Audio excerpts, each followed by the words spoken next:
우리 사도신경으로 저희들의 신앙을 고백드립니다. 전능하사 천지를 만드신 하나님 아버지를 제가 믿사오며 그 외아들 우리 주 예수 그리스도를 믿사오니 이분은 성령으로 잉태하사 동정녀 마리아에게 나시고 본디오 빌라도에게 고난을 받으사 십자가에 못 박혀 죽으시고 장사한 지 사흘 만에 죽은 자 가운데서 다시 살아나시며 하늘에 오르사 전능하신 하나님 우편에 앉아 계시다가 저리로서 산 자와 죽은 자를 심판하러 오시리라. 성령을 믿사오며 거룩한 공예와 성도가 서로 교통하는 것과 죄를 사하여 주시는 것과 몸이 다시 사는 것과 영원히 사는 것을 믿사옵나이다. 아멘. 에베소서 6장을 보겠습니다. 신약성경 에베소서 6장입니다.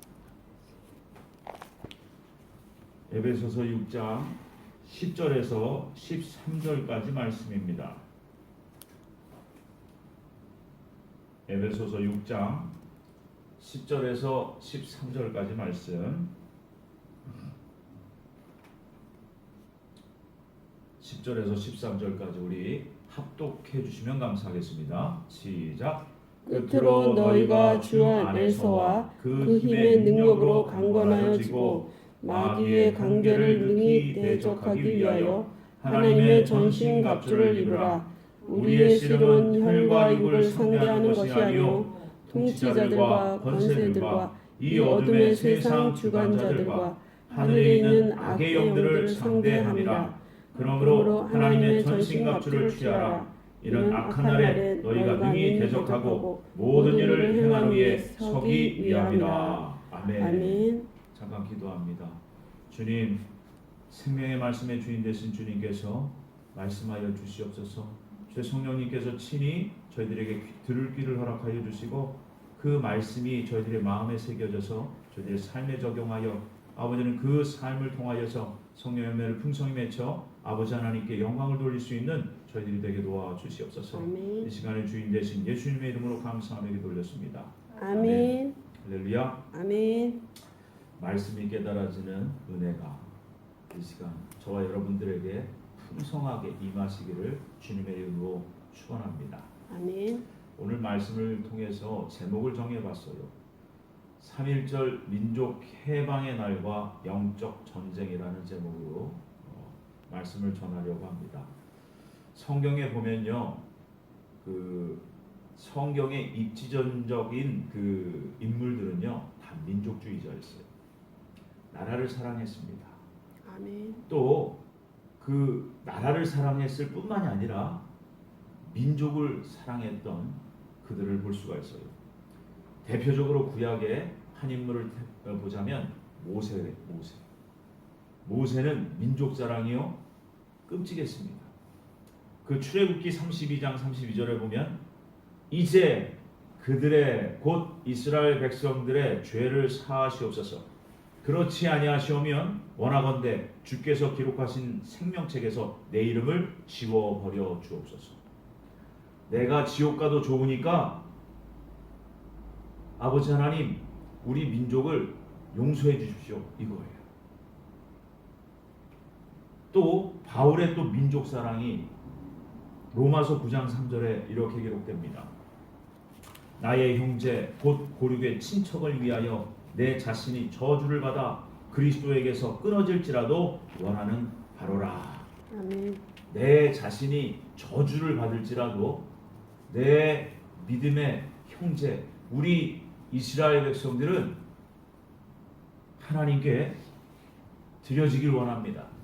회복되길 원합니다. 아멘. 복음이 전하여지고 복음으로 세워지길 원합니다. 그런 간절한 소망이 담긴 그런 고백입니다. 자, 이 민족이 왜 이렇게 불행해지지? 왜 복음이 안 들릴까요? 이 모든 것이 영적인 세계 안에 우리가 들어있기 때문에 그래요. 그래서 예수님께서 이 땅에 오신 목적, 특징 세 가지를 꼽자고 하면 첫 번째로 마태복음 20장 28절에 섬기러 오셨다는 거예요. 인자가 온 것은 섬김을 받으려 함이 아니요 도리어 섬기려 하고 자기 목숨을 많은 사람의 대속물로 주려 함이니라.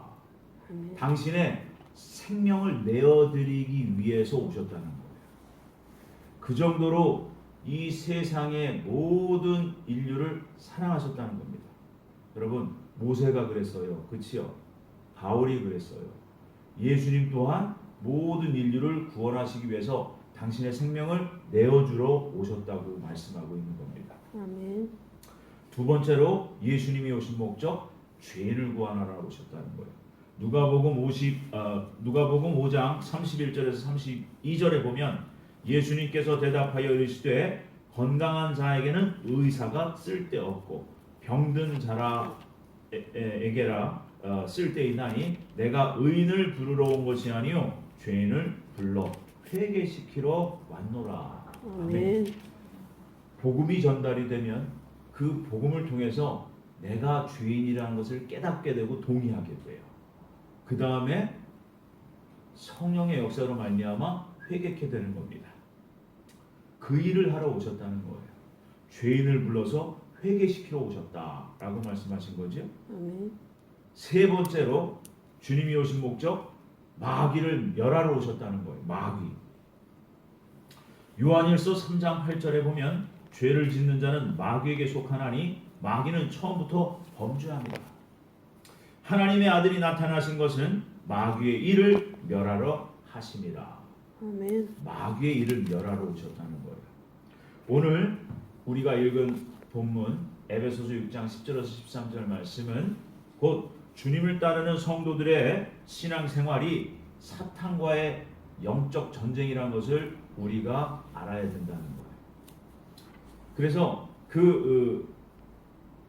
주님은 성령을 힘입어 귀신을 몰아내고 하나님 나라를 세우시는데 자신의 모든 일생을 바치셨어요.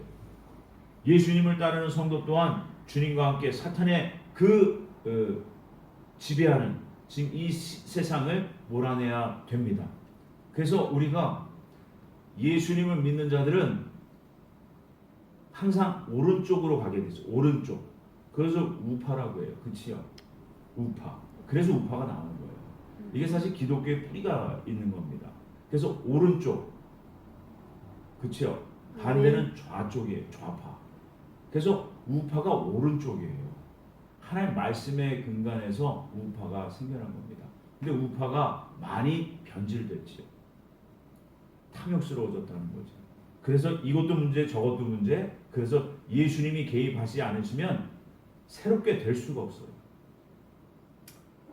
그래서 우리가 이 세상을 지금 뒤덮고 있는 사탄의 그 권세를 깨뜨리는 사명이 저희들 성도들에게 있다는 것을 믿으시기 바랍니다. 아멘. 저희들이 기도하지 않으면요, 우리가 싸우지 않으면요, 이 세상은 지옥으로 쉽게 변질되고 또 타락할 수밖에 없다는 거죠.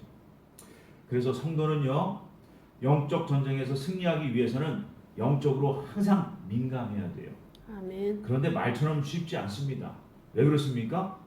예수님께 그 사단의 권세를 이기신 예수님께 집중하지 못하면 우리는 쉽게 사탄의 생각에 빠질 수밖에 없는 연약한 존재들이라는 것을 늘 인식하고 살아야 돼요. 그래서 그 예로 두 사람을 보겠습니다. 첫 번째 사람이 바로 베드로예요. 그 베드로에 대해서 예수님이 이렇게 말씀하세요. 누가복음 22장 31절에서 34절 말씀입니다. 누가복음 22장 31절에서 34절 말씀이에요. 찾아보시면 유익합니다. 누가복음 22장 31절에서 34절 말씀입니다.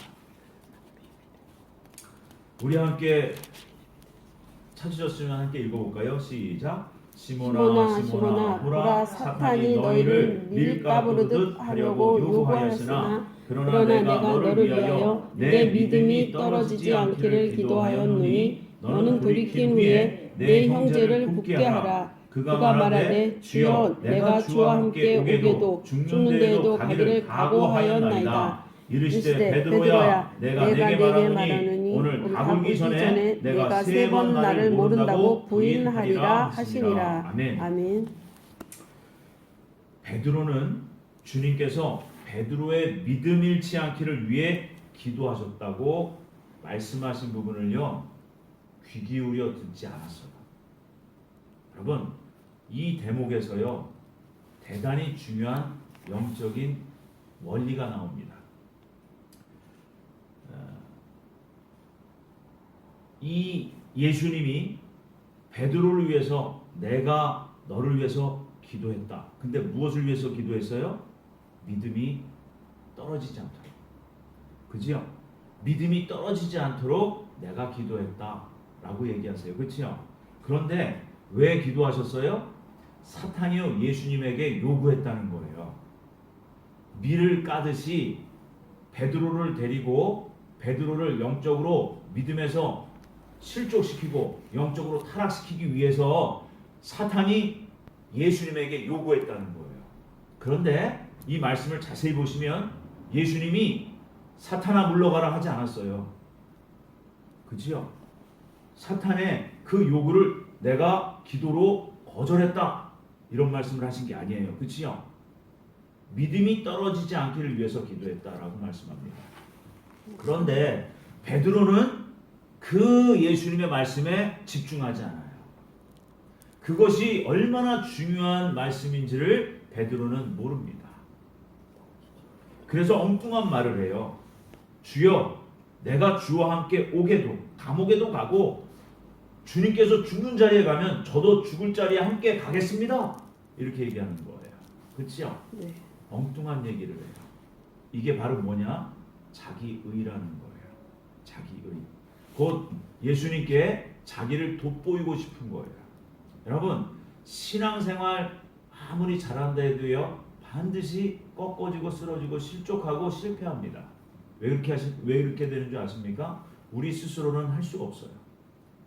어떤 식으로든지 간에 우리는 스스로 사탄을 이길 만한 존재가 아닙니다. 그래서 주님이 말씀하신 거예요. 내가 너를 위해서 믿음이 떨어지지 않기를 기도했다. 아멘. 그러면 사탄을 이기기 위해서 무엇이 필요하다는 거예요? 믿음이에요. 믿음. 오직 믿음입니다. 아멘. 그러면서 자기 의가 드러나니까 주여 내가 주와 함께 살고 주와 함께 죽겠습니다. 이러니까 자기 의를 드러냈다는 거예요. 그랬더니 예수님이 뭐라고 그러세요? 내가 말하노니 내가 오늘 다굴기 전에 내가 3번 나를 모른다고 부인하리라. 자, 이게 무엇이냐? 예수님께서 사탄이 요구한 대로 내어주신 거예요. 그죠? 이게 대단히 중요한 대화 내용이거든요.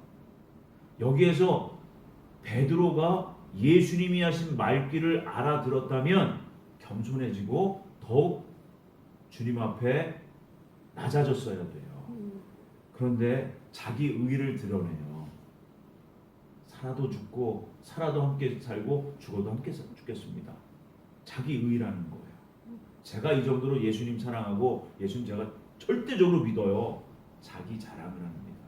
그래서 그 교만함이 싹 올라오니까 예수님께서 사탄에게 내어주신 거예요. 바로 예수님께서 교만한 제자 베드로를 사탄에게 내어주신 장면이에요. 사탄이 예수님께 베드로를 내어달라고 했는데 예수님께서는 사탄을 물리쳐 주신 것이 아니라는 거, 이걸 분명히 알아야 돼요. 여러분 저희들도 똑같습니다. 주님께 사탄을 물리쳐 주시옵소서 이게 아니에요. 우리가 주님께 믿음을 구해야 돼요. 믿음을 도와 주시옵소서. 바로 이거예요. 믿음을 도와 주시옵소서. 그러면 우리 안에서 믿음이 차오르면요 마귀가 마귀처럼 안 보여요. 정말 우스워. 시련과 역경과 고난이 시련과 역경 고난으로 보이는 게 아니라 축복의 과정으로 보이게 됩니다. 여러분 이게 믿음이라는 거예요. 그래서 결국 베드로가 예수님을 3번 부인할 수밖에 없었던 이유 뭡니까? 자기 의가 강했다는 거예요. 주님의 뜻을 무시한 채 들을 귀가 없어서 자기 자신의 믿음을 오히려 주님께 자랑하게 되니까 교만한 그 모습을 이게 뽑아내기 위해서 거기에 대해서 철저히 깨닫게 하시려고 사탄에게 내어주신 거예요.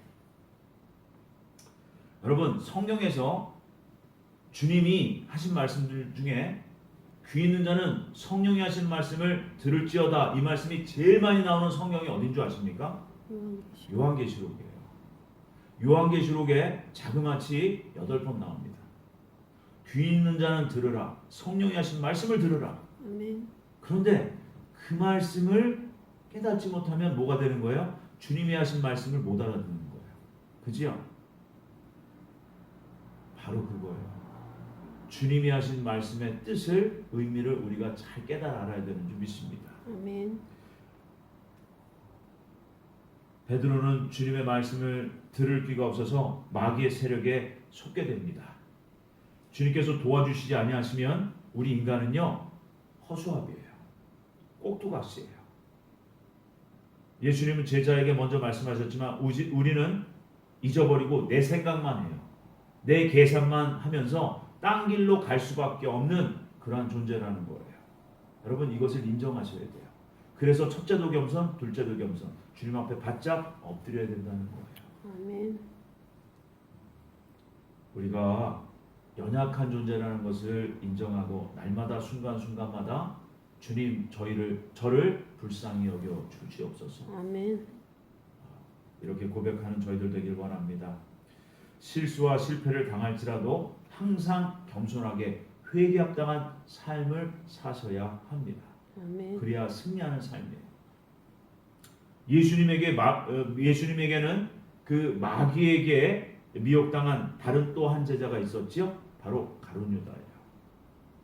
요한복음 13장 2절에 보면, 요한복음 13장 2절입니다. 마귀가 벌써 시몬의 아들 가룟 유다의 마음에 예수님을 팔려는 생각을 넣었더라, 이렇게 얘기해요. 그렇죠? 예수님 팔 생각을 누가 넣었다고요? 마귀가 넣었어요. 가룟 유다가 스스로 생각해낸 게 아닙니다. 성경엔 분명히 그렇게 기록하고 있어요. 자, 그런데 예수님이 이 가룟 유다를 그냥 방치했을까요? 그렇지 않아요. 성경에 기록되지 못한 예수님의 일생에 대한 그 기록을 기록하라고 하나님의 그 사명을 받은 한 여인이 있었어요. 그분이 쓴 책이 하나님이시요 그리스도의 시라는 책이에요. 거기에 보면 성경에 기록되진 않았지만 그 뒷얘기들이 거기에 자세하게 기록되어 있습니다. 거기에 보면 예수님께서는 가룟 유다를 위해서 3일 동안 광야에서 혼자 금식하며 그를 위해서 기도했어요. 가룟 유다는 돈깨를 맡았습니다. 그렇죠? 그래서 가룟 유다는 스스로 예수님을 찾아와서 예수님의 제자가 되기를 자청합니다. 다른 11제자는요, 예수님이 다 부른 제자예요. 그렇죠? 근데 가룟 유다만 자기가 자청해서 온 거예요. 그리고 돈깨를 맡습니다. 탐욕이에요. 다른 생각이에요. 예수님과 다른 생각을 가졌고 또 다른 욕망을 가졌어요. 그래서 그 돈깨에서 돈을 훔쳐다가 몰래 밤에 활락가를 들락거립니다. 그러다가 예수님이 그 길목에서 돌아오는 가룟 유다를 붙잡고 그리고 회개하라고 말을 해요. 그런데 가룟 유다가 듣는 척하다가 결국에는 말을 안 듣죠. 끝내는 가룟 유다는 예수님의 간절한 금식 기도를 통해서 성령께서 회개할 마음을 주셨음에도 불구하고 회개하지 않습니다.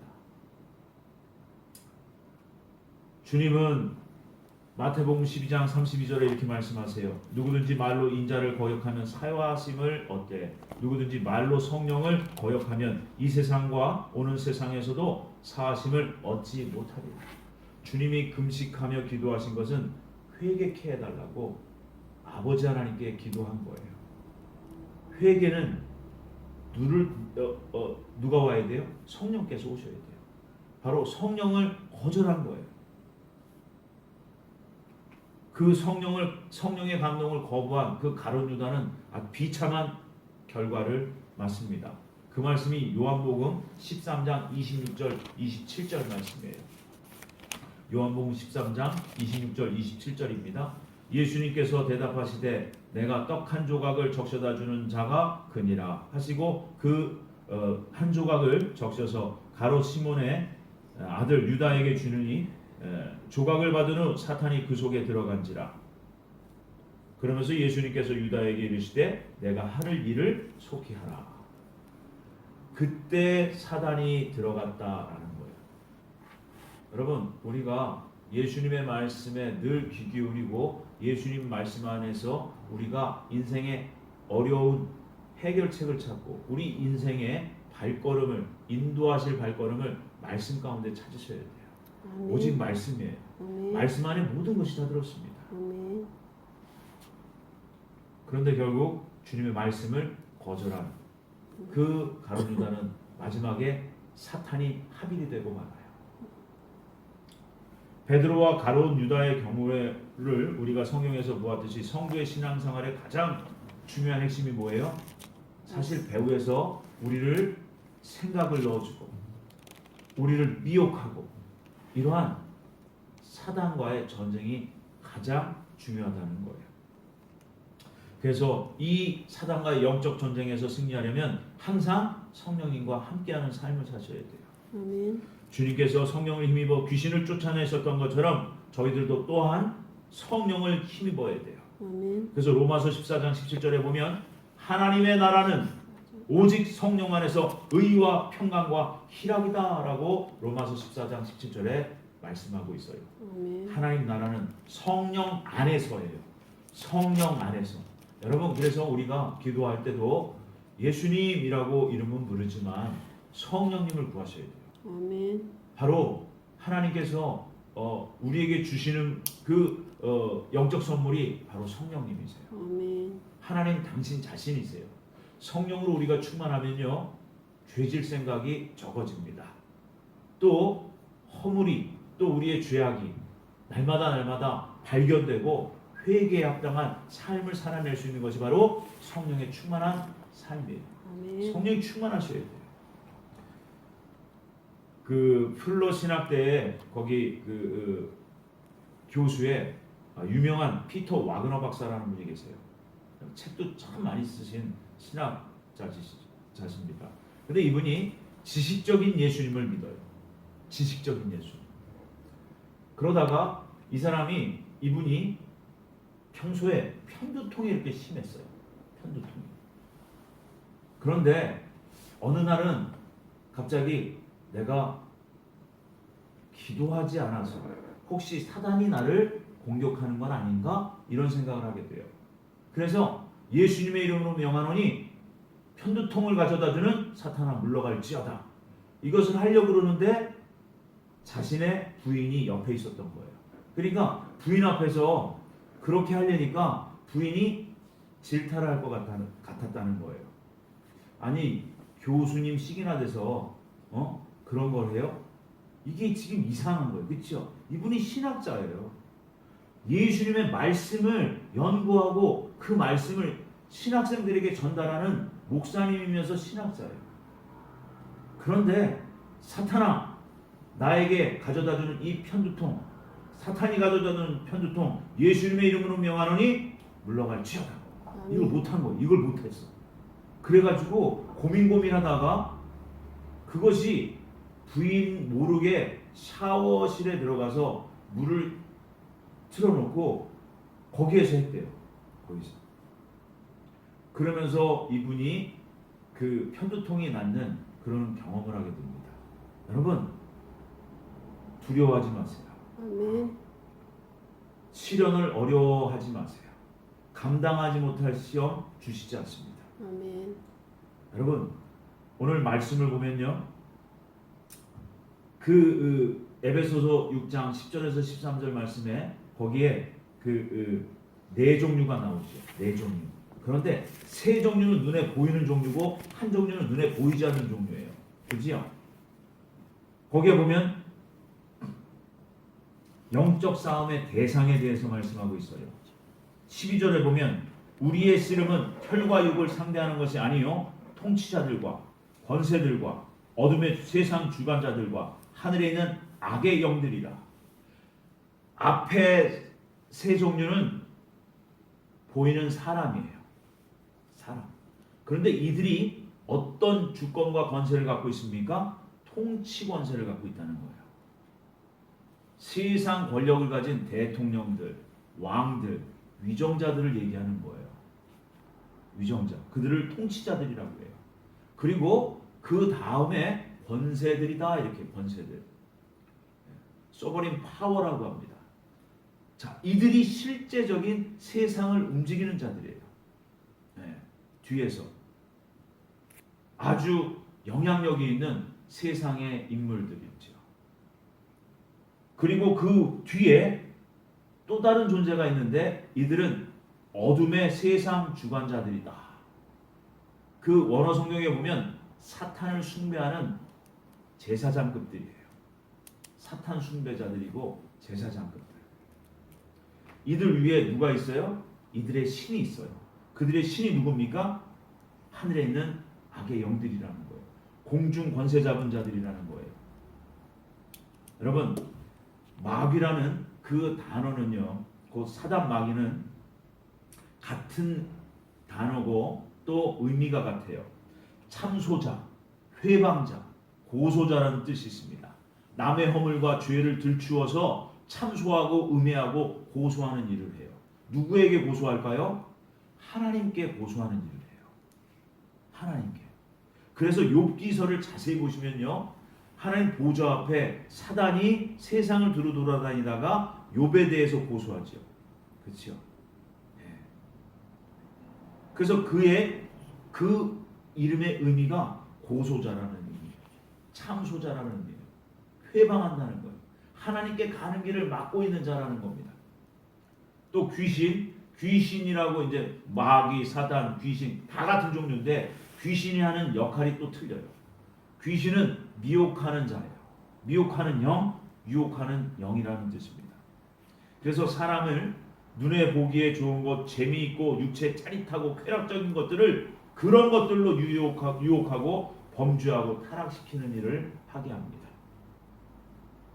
그래서 사람들 배후에서 가장 가까이에서 이 더러운 죽은 영들이 우리를 붙들고 그 불행한 일들을 만들어내고 또 재난을 일으키는 일들을 해요. 우리는 영적으로 민감해야 됩니다. 아멘. 이 세상은 지금 공중권세 잡은 자는 곧 마귀라는 거예요. 마귀.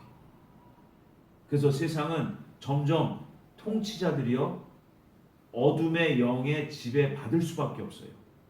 가면 갈수록 이 통치자들, 군주, 이들을 대항해서 싸울 수 있는 것은 오직 성도의 기도 외에는 없다는 거예요. 아멘. 결국 이 세상을 지배하는 모든 지배의 꼭대기에는 눈에 보이지는 않지만 악한 마귀가 역사하고 있다는 겁니다. 여러분, 이 악한 마귀의 종로로 됐던 세상 통치자들, 권세자들, 이들을 대표적으로 몇 명 꼽다 보면 아돌프 히틀러라는 사람이 있죠. 유대인들을 600만 명씩이나 죽였던 이 사람의 자서전에 이런 얘기를 해요. 자신이 스스로 고백한 거예요. 내 평생에 귓전에 누군가가 조용히 속삭이면서 그 소리를 나는 평생 따라했다, 이렇게 그런 얘기를 했어요. 그 소리가 누구의 소리입니까? 악한 영의 소리예요. 스탈린은 또 얼마나 많은 무고한 사람을 죽였습니까? 4,500만 명을 죽였어요. 중국의 모택동은요 6,500만 명을 죽입니다. 북한의 김정은, 또 김정일, 김일성 3대는 엄청난 사람들을 무자비하게 살육을 했던 그러한 집안이죠. 이들의 신이 누굽니까? 공중권세 잡은 악한 영이라는 거예요. 사탄이라는 거예요. 그래서 본인들이 원하지도 않았지만 그렇게 악한 영에 이끌려서 그런 악한 행실을 하게 돼 있어요. 1907년 평양 대부 장대영 교회, 그 자리에 김일성 동상이 서 있습니다. 그래 악한 일, 사단의 일을 하는 거예요.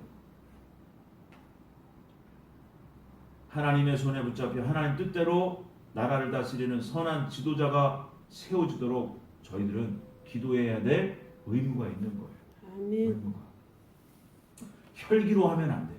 아멘. 겸손하고 온유함으로 하셔야 돼요. 나라를 위해서 기도하는 일이 우리가 사람과의 싸움이 아니라고 오늘 분명히 말씀합니다. 혈과 육의 씨름이 아니다. 성도들은 영적으로 깨어서 통치자들, 권세자들, 사단주의자들, 하늘에 있는 악한 영들을 대적해야 되는데 우리의 무기는 기도다라고 말씀하시는 거예요. 기도. 앞으로 되어질 세상을 예수님께서는 요한계시록에 말씀하고 계십니다. 온 세상에 불행을 가져올, 온 세상을 재앙으로 이끌고 갈 세계 통치자가 나타날 터인데 그를 하나님의 거룩한 예루살렘 성과 하나님의 백성인 이스라엘을 압제할 사람으로 나타난다는 거예요. 그래서 예루살렘 성전이 세워진 3000년 전부터 7번째로 그 성과 그 백성을 지배하려고 또 핍박하려고 나타날 한 사람, 바로 7머리 10뿔이다. 바로 그가 전무후무한 인류 역사상 가장 무자비하고 극악무도한 적그리스도가 될 것이라고 계시록 13장에 말씀하고 있어요. 이 7머리 10뿔 짐승의 특징이 뭡니까? 7번째 이스라엘 백성을 압제한 사람이라는 거예요. 그 나라에서 나온다는 거예요. 그래서 아수르, 애굽, 바벨론, 메데, 바사, 헬라, 로마, 그리고 7번째 머리가 바로 재생 로마 제국이 될 겁니다. 그는 하나님 보시기에 짐승이라는 거예요. 짐승. 지옥의 왕, 사단의 영, 루시퍼의 영이 합일될 그 사람이 7번째 세계를 통제하고 이스라엘 백성을 핍박하고 박해하고 모든 세상의 그리스도인들을 순교 또 박해할 적그리스도로 나타날 거라는 거예요. 그래서 성경에 가장 많은 성령이 하시는 말씀을 귀 있는 자는 들을지어다 이 말씀이 8번씩